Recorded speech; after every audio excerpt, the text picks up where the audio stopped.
사람들이 이 땅을 살아가면서 자기 마음대로 할 수 없는 게 하나 있습니다. 무엇인지 아십니까? 생로병사입니다. 이렇게 의학 TV에 보면 생로병사의 비밀이라는 프로도 있는데, 나는 것을, 태어나는 것을 내 마음대로 할 수 없고요. 그리고 늙어가는 것을 또 내 마음대로 멈출 수 없고요. 물론 요즘에는 의학이 너무 발달해서 이렇게 줄기세포랄지 장기기진이랄지 이렇게 해서 또 이제 노화를 늦춘다는 말도 합니다만, 그러나 그럴지라도 다 늙어가게 되어 있는 것입니다. 또한 질병이 드는 것을 막을 길이 없는 것입니다. 물론 우리가 매 해마다 국가에서 이렇게 또 배려해주는 국가 검진을 통해서, 건강검진을 통해서 우리가 또 잘 관리하고 계십니다만, 또 그런다 할지라도 전혀 예기치 않은 곳에서 이렇게 희한한 병들을 발견하기도 하지요. 그리고 마지막으로 사입니다. 죽음만큼은 이 땅에서 어느 누구도 내 원하는 대로 죽음을 맞이할 수도 없고 또 당할 수도 없는 것입니다. 하나님의 뜻하신 가운데서 우리의 모든 삶이 생로병사를 이루어져가고 있다는 것이죠. 특별히 이번 한 주간 방금 우리 장로님 기도하셨지만 그 정돈희 집사님의 장례를 우리가 참여하면서 나도 언젠가 우리 집사님과 같이 하나님의 부르시면 가야 될 터인데 내가 이 땅에서 삶을 어떻게 살아가고 있는가. 우리가 이렇게 기독교 장례를 치르다 보면 항상 생사에 대한 엄중한 그런 시간들을 갖게 되지요. 누구나 다 죽지 않을 것 같지만 어느 누구나 죽음을 맞이하게 되어 있습니다. 오늘 본문에도 히스기야라고 하는 하나님의 귀히 쓰임받은 이스라엘의 왕입니다. 그가 이제 죽을 병이 들어서 이제 가장 절체절명의 위기를 만나는 상황에서 그의 믿음을 우리가 바라보게 되어지는 것이죠. 그는 심히 통곡하더라는 것입니다. 울 수밖에 없지요.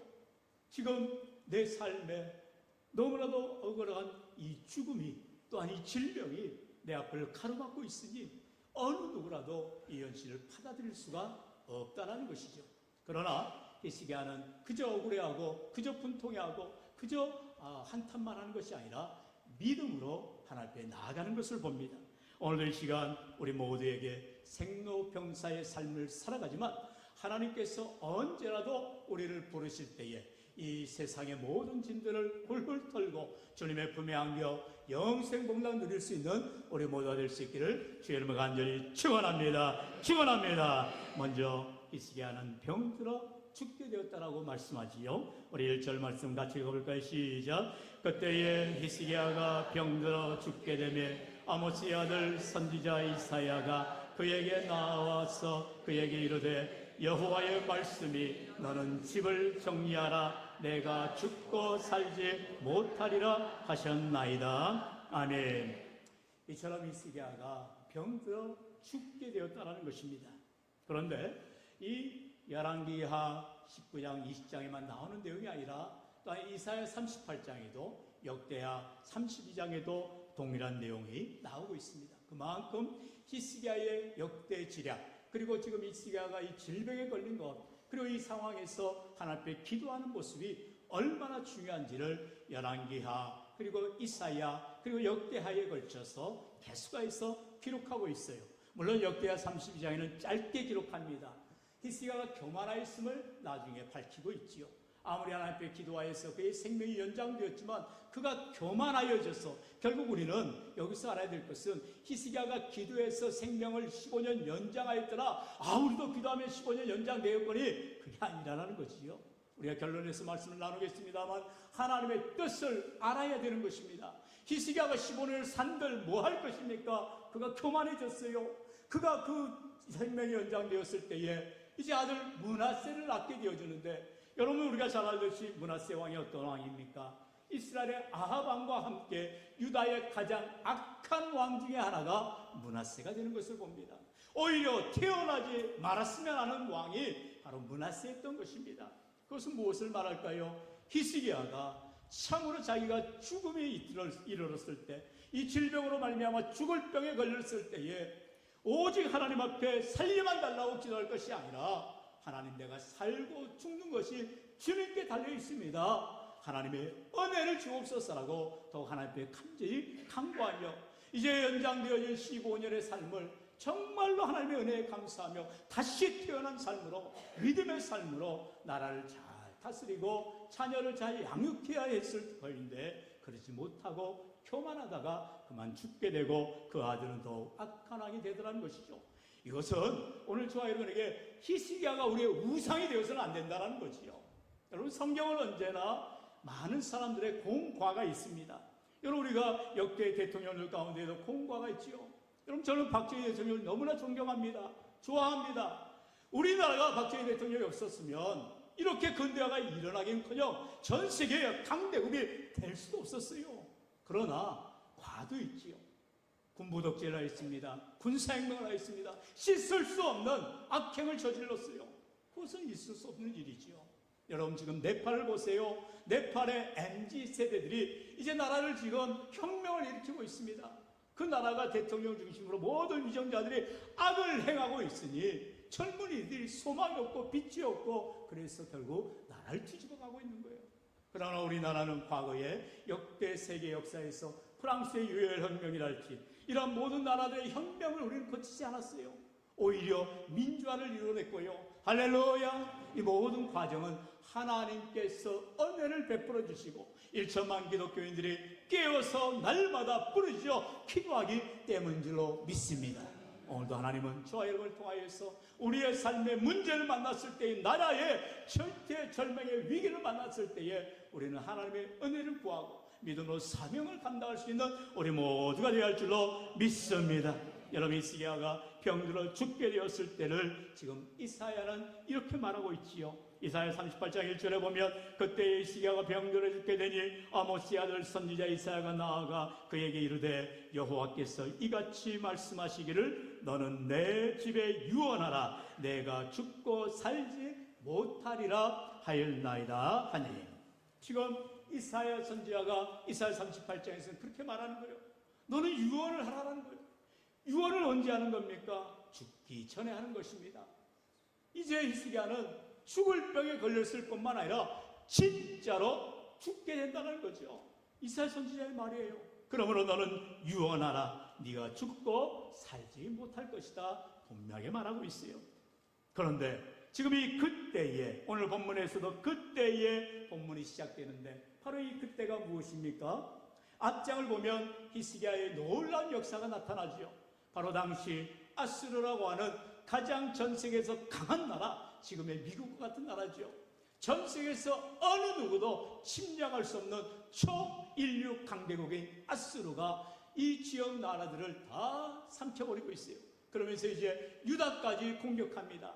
사실 지금 히스기야 때만 공격해온 것이 아니죠. 이미 수백 년 전부터 계속해서 이스라엘을 공격하고 그리고 착취하고 침략하고 그랬던 나라가 아수르입니다.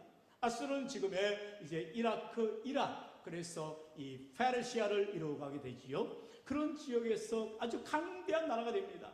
그리고 BC 700여 년 전 바로 그때가 지금 히스기야 왕 때인데요. 그때의 아수르의 사내립이 무려 18만 5천 명이라고 하는 어마어마한 대군을 이끌고 유다를 침략하러 내려오고 있습니다. 여러분, 18만 5천 명, 당시 인구 비례에 따지면 오늘날 100만 대군을 알 수 있겠죠. 어마어마한 대군을 이끌고 18만 5천 명이라는 어마어마한 대군을 이끌고 지금 예루살렘 코앞에까지 온 것입니다. 그때의 히스기야와 이사야 선지자는 얼마나 간담이 선을 했겠어요.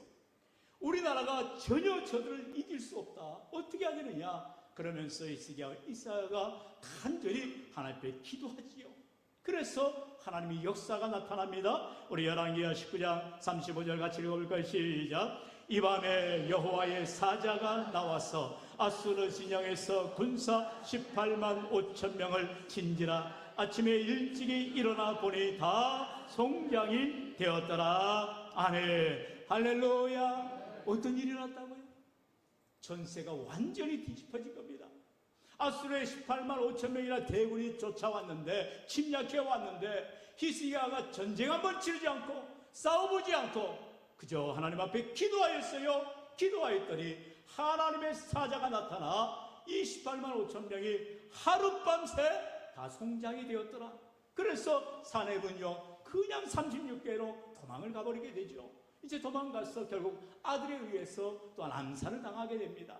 여러분, 이렇게 하나님은 앗수를 들어서 이스라엘을 치기도 하셨지만 또 하나님께서는 이스라엘 백성들의 히스기야의 기도를 통하여서 하나님이 놀랍게 역전하시기도 하더라는 것입니다.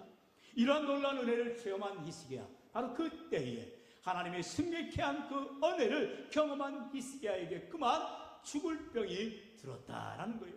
좋은 일만 계속 있으면 얼마나 좋겠어요. 그런데 히스기야에게 그만 죽을 병이 그에게 들었다라는 것입니다. 그럴 때 히스기야가 할 수 있는 것은 하나님 앞에 나아가 심히 통곡하는 것밖에 없게 되더라는 것이죠. 우리 본문 2절로 3절 같이 읽어볼까요? 시작. 히스기야가 낯을 벽으로 향하고 여호와께 기도하여 이르되 여호와여 구하오니 내가 진실과 전심으로 주 앞에 행하며 주께서 보시기에 선하게 행한 것을 기억하게 없소서 하고 히스기야가 심히 통곡하더라. 아멘. 히스기야가 하나님 앞에 나아가 통곡하며 기도하더라는 것입니다.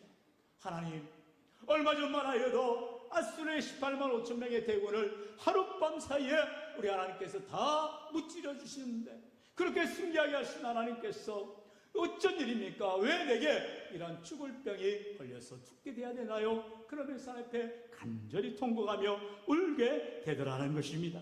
우리가 내 힘으로 할 수 없는 고난을 닥쳤을 때, 내 힘으로 할 수 없는 중병에 걸렸을 때, 내 힘으로 할 수 없는 문제에 당면했을 때 우리는 주님, 우리가 주님 앞에다 두 손 들고 하나님 용서해 주시고 나를 이 사망에서, 이 고통에서, 이 질병에서, 이 문제에서 건져 주옵소서 하고 우리는 통곡하며 하나님께 기도해야 할 줄로 믿습니다. 그럴 때 하나님이 응답해 주시죠. 예레미야 선지자는 말씀하지요. 우리 33장 2절로 3절 같이 읽어볼까요? 시작. 이 일을 행하시는 여호와, 그것을 만들며 성취하시는 여호와, 그의 이름을 여호와라는 이가 이와 같이 이르시도다. 너는 내게 부르짖으라. 내가 내게 응답하겠고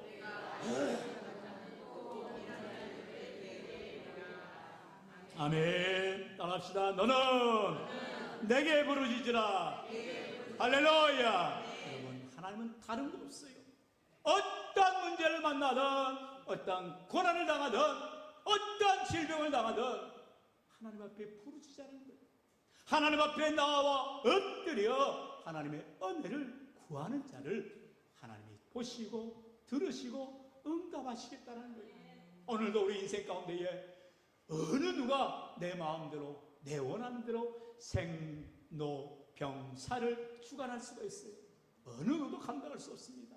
그렇다면 참으로 전지전능하신 하나님, 온 천지만물을 다스리고 주관하시는 하나님 앞에 우리는 바짝 엎드려 주님의 은혜를 구해야 할 줄로 믿습니다.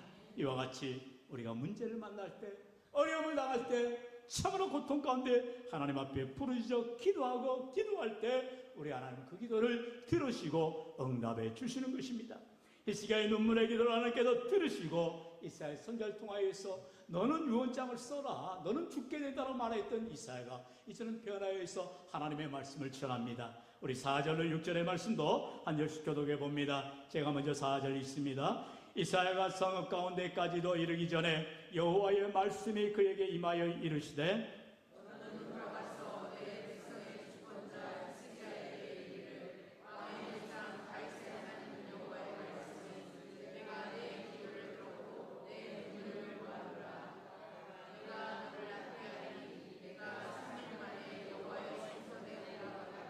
다 함께요. 내가 내 날에 15년을 더할 것이며 내가 너와 이 성을 앗수르 왕의 손에서 구원하고 내가 나를 위하고 또 내 종 다윗을 위함으로 이 성을 보호하리라 하셨다라 하셨더라. 아멘. 주신 말씀 따라해 봅시다. 내가 내 기도를 들었고 내 눈물을 보아노라. 할렐루야. 하나님의 응답입니다. 내가 내 기도를 들었고 내 눈물을 보았노라. 우리 하나님 말씀하세요. 그렇다면 우리 어려움 당할 때, 고통 당할 때, 문제 만날 때 우리 하나님 앞에 기도 소리를 외쳤는지, 우리 앞에 통곡의 눈물을 흘렸는지를 여러분 돌아봐야 된다는 거예요. 하나님은 나의 기도 소리를 듣기를 원하시고, 하나님은 나의 통곡의 눈물을 보기를 원하시는 하나님이세요. 우리 하나님의 손이 짧아서 우리를 구원하지 못하시는 하나님이 아니세요. 우리 하나님의 귀가 어두워서 우리의 기도 소리를 듣지 못하시는 하나님이 아니세요. 오늘도 우리의 모든 삶의 온전한 주인 되신 하나님 앞에 우리의 기도 소리가 상달되게 하시고, 우리의 눈물이 하나님의 은혜의 보좌 앞에 상달되기를 우리 하나님은 기뻐 받으신다라는 것입니다. 히스기야가 왕입니다. 자기가 죽을 병에 걸렸을 때 제일 먼저 할 수 있는 일이 뭐예요? 나라의 명이란 명예는 다 줄을 세울 거예요. 내 병을 고쳐 못 고쳐 죽어, 내 병을 고쳐 못 고쳐 넌 죽어. 그러면서 온 나라 곳곳에 좋은 약이라는 약, 좋은 의사라고 의사를 다 대령할 수가 있었을 것입니다. 그러나 우리가 잘 알듯이 히스기야는 그런 인간적 방법을 사용하지 않았어요. 그저 벽을 향하고 하나님 앞에 통곡합니다. 하나님 앞에 부르짖어 기도합니다. 하나님만을 의지합니다. 이 하나님 앞에 통곡의 눈물을 하나님이 보셨다라는 거예요.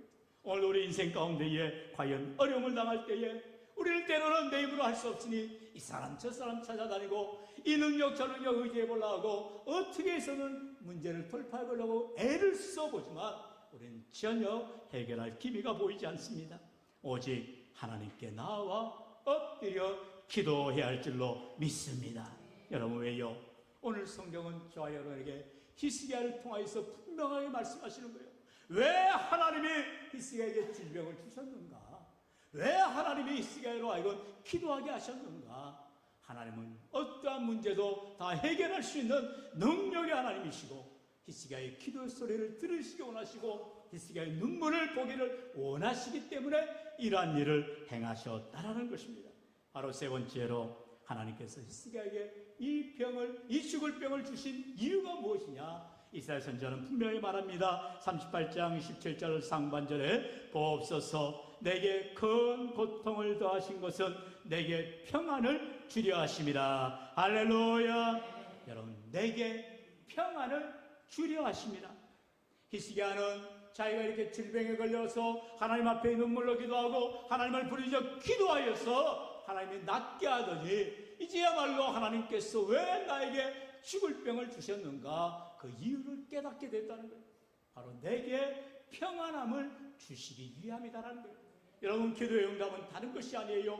마음에 평안이 오는 것입니다. 할렐루야. 여러분, 우리가 기도할 때에 하나님이 직접 말씀하시지 않아요. 우리의 마음에 평안으로 응답하여 주시는 것입니다.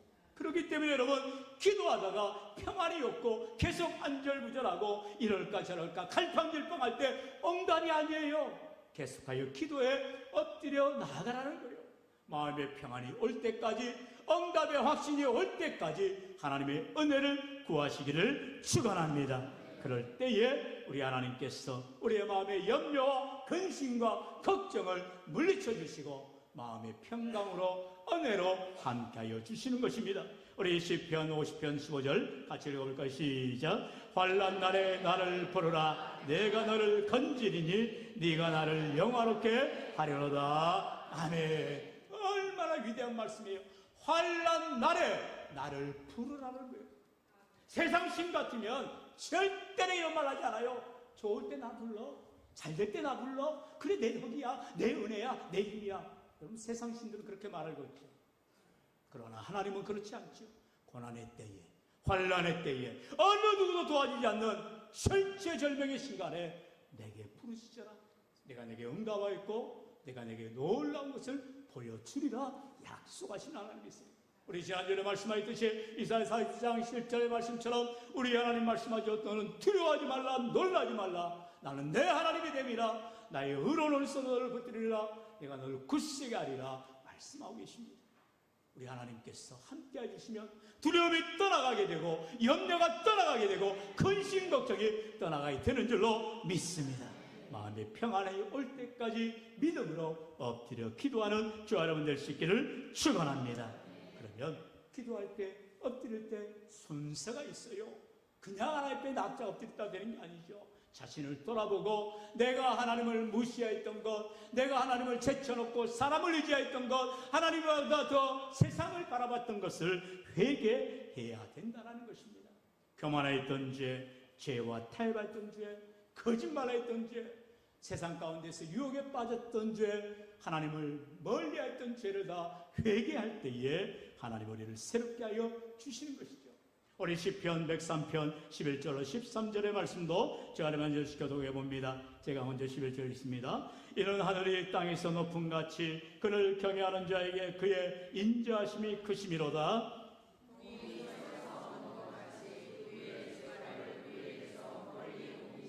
다 함께요. 아버지가 자식을 긍휼히 여김같이 여호와께서는 자기를 경외하는 자를 긍휼히 여기시나니. 아멘. 할렐루야. 이 세상에 어떤 아버지가, 어떤 어머니가 자식 잘 되기를 바라지 않는 부모가 있겠어요?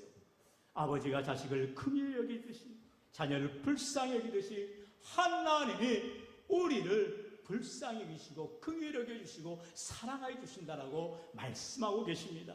우리 죄를 회개하기만 하면, 주님 앞에 나와 예수 십자가 붙들기만 하면, 십자가 의지하기만 하면, 주님 앞에 믿음으로 기도하기만 하면 우리 하나님께서 우리를 다 용서해 주시고 우리를 안아주시고 우리를 믿음으로 승리케 하여 주시는 줄로 믿습니다. 오늘 이 시간 참으로 당연한 것이지만 알면서도 하지 않는 내 어리석은 기도의 모습, 하나님 앞에 진실한 기도자 되시고 하나님 앞에 눈물로 아뢰시고, 사람 앞에 울 필요 없어요. 사람 앞에 쩔쩔맬 필요 없어요. 왜 세상 앞에 엎드리고 있습니까? 오직 만왕의 왕이 되신 하나님 앞에 납작 엎드려 하나님 앞에 통곡하시고 울며 기도하시고 주님 앞에 매달려 하나님의 은혜를 구할 때에 우리 하나님께서 우리의 삶에 반드시 응답하여 주시고 새롭게 해주시고 놀라운 기적으로 역사하여 주실 줄로 믿습니다. 우리 마지막으로 예수님이 약속하신 말씀 요한복음 14장 27절 다 같이요. 시작. 평안을 너희에게 끼치노니 곧 나의 평안을 너희에게 주노라. 내가 너희에게 주는 것은 세상이 주는 것과 같지 아니하니라. 너희는 마음에 근심하지도 말고 두려워하지도 말라. 나의 평안을 너희에게 주노라. 세상이 주는 평안이 아니죠. 세상이 주는 안락이 아니죠. 세상이 주는 기쁨이 아니죠. 우로부터 내려주시는 하늘의 신령한 은혜와 하나님의 평안이 우리의 삶을 다스리며 지켜주고 함께해 주실 때에 우리의 남은 생에 하나님의 영광을 위하여 주님의 기쁨이 되는 귀한 삶, 믿음의 삶이 되시기를 주의 이름으로 간절히 축원합니다. 축원합니다.